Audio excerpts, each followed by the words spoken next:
All right, so over the weekend, the Halo remake trailer came out, and it's something nobody wanted or asked for, but the internet's setting itself on fire with everybody fighting over each other about how good or bad the game is. I'm seeing shills that are saying the game is great when, well, I mean, maybe.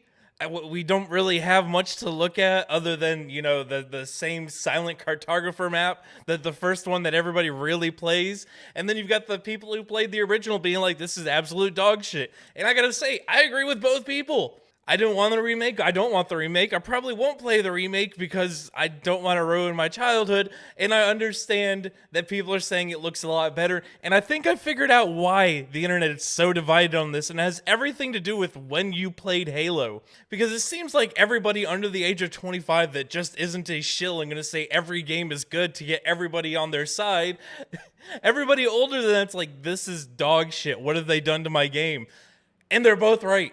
They're both absolutely right. Visually speaking, the game looks a lot better, and I don't really have any complaints other than it's Unreal 5, and it's probably going to run like shit for a while before it actually becomes playable for most people. I can't complain about the graphics. Now, there are a lot of things I can complain about, like how much they're actually adding to the first Halo game. It's not like the remaster we got where they updated the graphics. Like, oh my god, this is like nostalgia. It's like playing my childhood again, and it's Halo. This is fantastic. Because if we jump over to the original Warhog, it's like, yes, that is what I remember. That is everything I remember.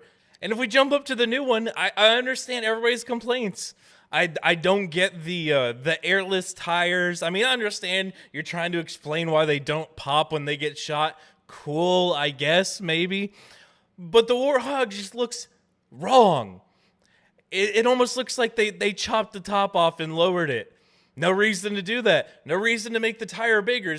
And from a realistic perspective, it would make more sense to have the smaller tires on it because what happens to your suspension? It goes up and down. The tire would be sitting inside the wheel well. I mean, that's me nitpicking, but there are a lot of things I don't like about the new design of the Warthog, and it looks good. Generally speaking, it does look better than, I don't know, the original Xbox graphics, but that's expected because we're in 2025 now. But I don't like the design to the Warthog, or the redesign to the Warthog. I'll leave it at that. I know some people will be like, yeah, I agree with you. Some people are like, no, you're wrong and stupid. I don't care. I don't like the Warthog. And that's one of the minor nitpicky things. Let's get into the more important things. This is the original Needler. And if you remember, when you shoot the Needler, the crystals go into the gun, and that's what shoots out of the gun. That is your ammo counter. What did they do in this one? There's an ammo counter on the back of the gun as the needles feed into the gun.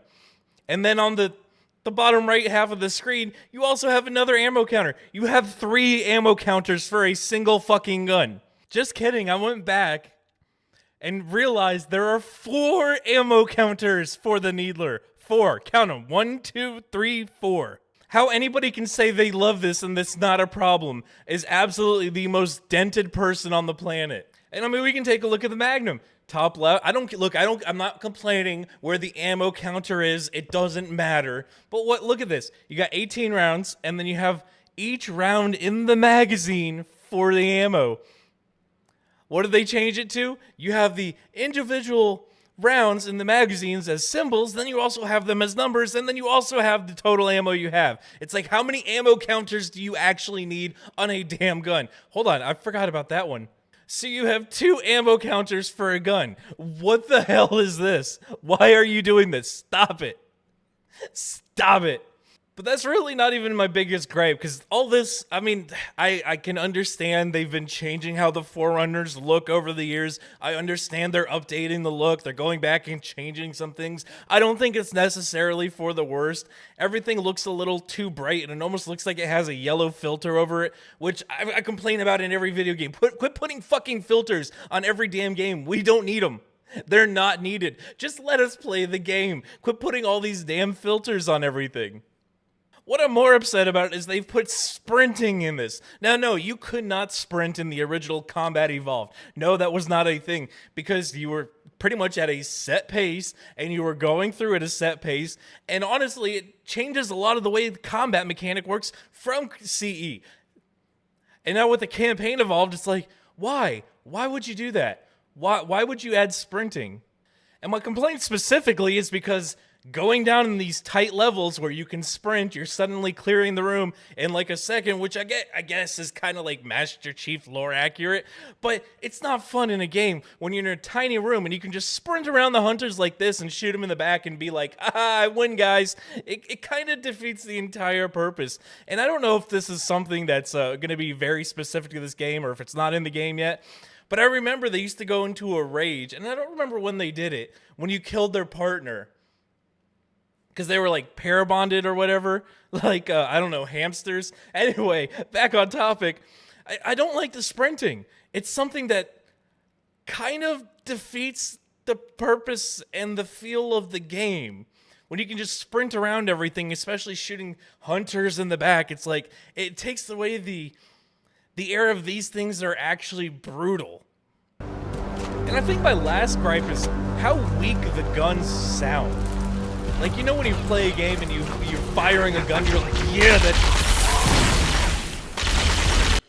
you're like, it has weight to it. I can like almost feel the gun recoiling in my hand. Like I can feel the plasma coming out of the gun.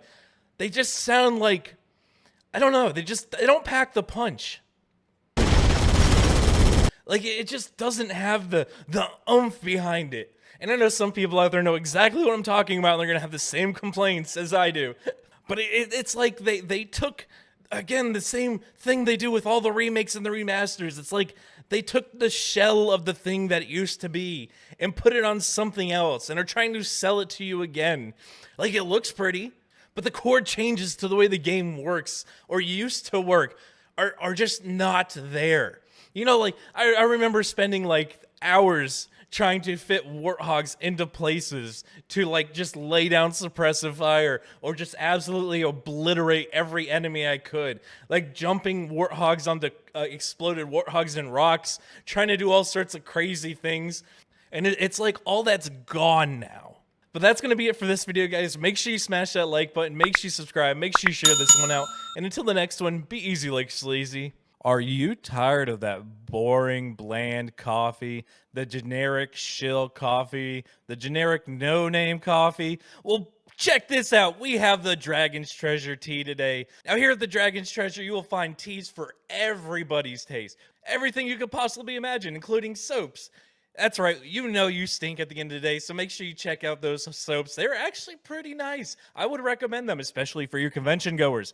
This is something you desperately need. But wait, there's more. We have the Dragon's Treasure coffee. Now, this isn't your normal dropship coffee here. This is the Dragon Treasure Special. Here we have a beautiful blend of different coffees to fulfill all your taste bud needs.